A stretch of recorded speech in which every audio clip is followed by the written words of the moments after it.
ఏమైనా దేవుని బిడ్డలారా, దేవుని కృప మీకు తోడై ఉండి నడిపించునుగాక. ఆయన కాపుదల మీకు తోడై ఉండునుగాక. ఆయన మిమ్మల్ని పోషించి సంరక్షించునుగాక. తరతరాలు యుగయుగములు ఆయనకు మహిమ కలుగునుగాక. నిత్యుడవు దేవుడు, నిరంతరము స్తుతికి పాత్రుడు, పూజింపదగిన దేవుడు, పూజకు అర్హుడు యేసుక్రీస్తు ప్రభువారికి నిత్యము మహిమ కలుగునుగాక. Amen, amen, amen. వాక్యాన్ని చదువుకుందాం. కీర్తన గ్రంథము 54వ అధ్యాయము 7వ వచనాన్ని మనం చదివి ధ్యానించుకుందాం. ప్రాముఖ్యమైన మాటలు వినాలని కోరుతా ఉన్నాను. ఆపదలన్నిటిలో నుండి ఆయన నన్ను విడిపించి ఉన్నాడు. నా శత్రువుల గతిని చూచి నా కన్ను సంతోషించుచున్నది. అంటే ఇక్కడ ఎంత అద్భుతమైన మాటో మనకు కనబడుతూ ఉంది. భక్తుడు ఈ రీతిగా మాట్లాడుతున్నాడు. ఆపదలన్నిటిలో నుండి ఆయన నన్ను విడిపించి ఉన్నాడని చెప్తున్నాడు.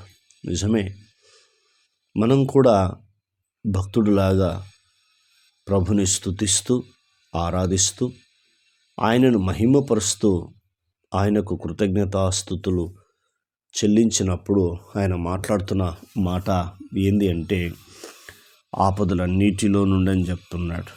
ఏం చెప్తున్నాడు? ఆపదలన్నిటిలో నుండి ఆయన నన్ను విడిపించి ఉన్నాడు అని చెప్పి మాట్లాడుతున్నాడు. 6వ వచనం ఈ రీతిగా రాస్తున్నాడు. యెహోవా నీ నామము ఉత్తమము, నేను దానికి కృతజ్ఞతాస్తుతులు చెల్లించుచున్నానని రాస్తున్నాడు. యెహోవా నామము ఉత్తమమైంది, నేను దానికి కృతజ్ఞతాస్తుతులు చెల్లించుచున్నా. నిజమే, దేవుడు ఉత్తముడు అని నువ్వు రుచి చూస్తే నీకు అర్థమవుతుంది. ఆయనలోని గొప్పతనం, ఆయన ఏమై ఉన్నాడు, ఆయన కృప, ఆయన కాపుదల మనల్ని ఏ రీతిగా ముందుకు నడిపిస్తుందో ఈ మాటల ద్వారా మనని దేవుడు ఆదరిస్తూ ఉన్నాడు, ధైర్యపరుస్తూ ఉన్నాడు. నిజమే, నీవు ఏ ఆపదలలో ఉన్నా కూడా ఈ విధంగా ప్రార్థన చేయి చూడు. ఆయన చేసిన ప్రార్థనకు దేవుడు ప్రతిఫలం ఇచ్చాడు. ఆయన్నే మాట్లాడుతున్నాడు. ఆపదలన్నిటిలో నుండి ఆయన నన్ను విడిపించి ఉన్నాడు. అంటే ఈ విధంగా చిన్న ప్రార్థన చేస్తున్నప్పుడు ఎలాంటి ఆపదైనా సరే నిన్ను విడిచి వెళుతుంది. ఎలాంటి ప్రమాదాలైనా సరే నీ యొద్దకు రావు. ఎలాంటి శ్రమలైనా సరే నిన్ను చూసి భయపడతాయి. ఆయన చెప్పాడు, మరణమా నీ ముల్లెక్కడా, ఓ మరణమా నీ విజయం ఎక్కడా అని. మరణానితో దేవుడు మాట్లాడగలిగిన శక్తి కలిగిన దేవుడు మన దేవుడు యేసుక్రీస్తు ప్రభువారు. ఎందుకంటే మనము చనిపోవలసిన స్థానంలో ఆయన చనిపోయాడు కాబట్టే మరణానితో మాట్లాడుతున్నాడు. మరణమా నీ ముల్లెక్కడా, ఓ మరణమా నీ విజయం ఎక్కడా. నిజమే, కాబట్టి ఇవన్నీ చివరి దినాలు, అంత్య దినాలు, ప్రమాదకర దినాలు. కాబట్టి భక్తుడిలాగా మనం కూడా ఇలాంటి ప్రార్థన చేస్తున్నప్పుడు దేవుడు ఏం చేస్తాడంటే నిన్ను ఆపదలన్నిటి నుండి విడిపించేది ఎవరంటే యేసుక్రీస్తు ప్రభువారు. కాబట్టి ఈ విధంగా చిన్న ప్రార్థన చేయము. నువ్వు ఎలాంటి సమస్యలో ఉన్నా, ఎలాంటి బాధల్లో, కష్టాల్లో ఉన్నా కూడా దేవుడు నిన్ను విడిపిస్తాడు. దేవుడు నిన్ను ఖచ్చితంగా విడిపిస్తాడు. మరి దేవుని సన్నిధిలో కూర్చొని ప్రార్థన చేద్దాం, దేవుని అడుగుదాం. పరమ తండ్రి, నీకు స్తోత్రాలు. మీ నామానికి నిరంతరం మహిమ కలుగునుగాక అని అడుగుచున్నాం.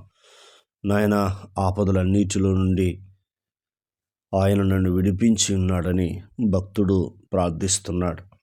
నిజమే తండ్రి, ప్రార్థన ప్రతి సమస్య నుండి విడిపిస్తుంది. ప్రార్థన ప్రతి వ్యాధి బాధల నుంచి, కష్టాల నుంచి విడిపిస్తుంది. ప్రార్థన అంటే తండ్రి, మీతో మేము మాట్లాడడం, మా యొక్క బాధలు, కష్టాలు మీ సన్నిధిలో కూర్చొని చెప్పుకోవడం, అప్పుడు తండ్రి నీవు విడిపించే దేవుడవని మాతో మాట్లాడుతూ వచ్చావు. అందుకే నీ కృతజ్ఞతలు, మీకు వందనాలు, మీకు స్తోత్రాలు చెల్లిస్తున్నాం. అయ్యా, మీ నామానికి నిరంతరం మహిమ కలుగును గాకని అడుగుచున్నాం తండ్రి, నీకు స్తోత్రాలు. కొంతమంది కొరకు మేము విజ్ఞాపనం చేస్తున్నాం, ప్రార్థన చేస్తున్నాం. మార్క్ పాస్టర్ గారిని బట్టి వందనాలు. నీ కుమారుడు లంగ్స్ ఇన్ఫెక్షన్ నుంచి బాధపడుతున్నాడు, కిడ్నీ బలహీనత నుంచి బాధపడుతున్నాడు, బ్లడ్ ఇన్ఫెక్షన్ నుంచి బాధపడుతున్నాడు. ఆ బిడ్డను మీరు కనికరిస్తున్నందుకు వందనాలు. ఆ బిడ్డలున్న బలహీనత నుంచి విడిపిస్తున్నందుకు మీకు స్తోత్రాలు. మంచి ఆరోగ్యాన్ని మీరు అనుగ్రహిస్తున్నందుకు మీకు స్తోత్రాలు తండ్రి, నీకు వందనాలు. వారి కుటుంబ సభ్యులందరినీ ఆదరించండి, ఓదార్చండి. వారి తండ్రి సంఘములు బిడ్డలందరినీ మీరు ధైర్యపరచమని అడుగుచున్నాం. మీ కార్యము జరిగించి నీ నామానికి మీరు మహిమ తెచ్చుకోవలసిందిగా అడుగుచున్నాం తండ్రి, నీకు స్తోత్రాలు. అయ్యా నాన్న, నీకు వందనాలు చెల్లిస్తున్నాం ప్రభా. అలాగే తండ్రి, నీకు వందనాలు. సహోదరి తండ్రి బాలమని మీకు అప్పగిస్తున్నాం. నరాల బలహీనత నుంచి బాధపడుతుంది. ఆ బిడ్డను ముట్టండి, స్వస్థపరచండి. మీ రక్షణ వారికి మీరు అనుగ్రహించవలసిందిగా అడుగుచున్నాం తండ్రి, నీకు స్తోత్రాలు. మీ నామానికి నిరంతరం మహిమ కలుగునుగాకని వేడుకుంటున్నాం నాయన, మీకు స్తోత్రాలు చెల్లిస్తున్నాం. అలాగే ప్రభా తండ్రి, నీకు వందనాలు చెల్లిస్తున్నాం. అయ్యా ప్రభా, ఎంతోమంది ప్రభా ప్రార్థన చేయమని కోరారు. అయ్యా తండ్రి, నీకు వందనాలు. ఎగ్జామ్స్ రాశారు, వారు మంచి రిజల్ట్ విషయంలో మీరు కృప చూపమని అడుగుచున్నాం తండ్రి, నీకు స్తోత్రాలు చెల్లిస్తున్నాం. అయ్యా చదువుకున్నవారు ఉన్నారు, వారు జాబు లేకుండా ప్రభా ప్రార్థన చేయమని కోరారు. వారి విషయంలో ప్రార్థిస్తున్నాం. వారికి మీరు జాబులు మీరు అనుగ్రహించమని అడుగుతున్నాం. గర్భఫలం కొరకు ప్రభా ప్రార్థన చేయమని అయ్యా తండ్రి ప్రభా కోరారు. వారి విషయంలో సహాయం చేయండి. మీ నామంలో తండ్రి సలోమి గర్భము తెరవబడునుగాక. కుమారుడు ప్రభా మీరు అనుగ్రహించుగాక అని అడుగుతున్నాం. కిట్టు గర్భాన్ని మీ నామంలో తెరవబడునుగాక. కుమారుని మీరు అనుగ్రహించవలసిందిగా అడుగుచున్నాం తండ్రి, నీకు స్తోత్రాలు చెల్లిస్తున్నాం నాయన. మీ నామానికి నిరంతరం మహిమ కలుగునుగాక అని అడుగుచున్నాం తండ్రి, నీకు వందనాలు. ఆహరణు పాస్టర్ గారిని బట్టి వందనాలు. షుగర్ బీపీ నుంచి విడిపించండి, బాధపడుతున్నాడు. తన సతిమని గర్భము తెరవబడునుగాక అని అడుగుచున్నాం తండ్రి, నీకు స్తోత్రాలు చెల్లిస్తున్నాం. మీ నామానికి నిరంతరం మహిమ తెచ్చుకోవాల్సిందిగా అడుగుచున్నాం తండ్రి, నీకు వందనాలు. జోసెఫ్ గారిని బట్టి నీకు వందనాలు. తనను కూడా మీరు దర్శించండి. తనలో ఉన్న క్యాన్సర్ అయా తండ్రి బలహీనత నుంచి విడిపించండి. అయా తండ్రి వారి పరిచర్యను, వారి కుటుంబాన్ని దీవించమని అడుగుచున్నాం తండ్రి, నీకు స్తోత్రాలు. మీ నామానికి నిరంతరం మహిమ తెచ్చుకోమని మా ప్రార్థన విని మీరు జవాబిచ్చి వారందరినీ బాగు చేసి ఆశీర్వించినందుకు కృతజ్ఞతలు చెల్లిస్తూ యేసుక్రీస్తు నామంలో అడిగినవన్నీ పొందుకున్నాం తండ్రి.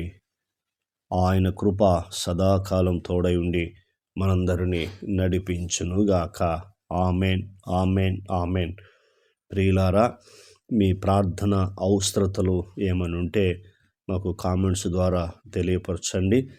మీ కొరకు ప్రార్థించడానికి సిద్ధంగా ఉన్నాం. మీ పేర్లు చక్కగా మెన్షన్ చేయండి, తప్పులు లేకుండా. మీ సమస్య ఏమైందో దాన్ని కూడా చక్కగా మీరు రాయండి. మేము మా వారు ప్రార్థించడానికి సిద్ధంగా ఉన్నారు. దేవుడు మనందరిని దీవించి ఆశీర్వదించునుగాక. Amen, amen, amen.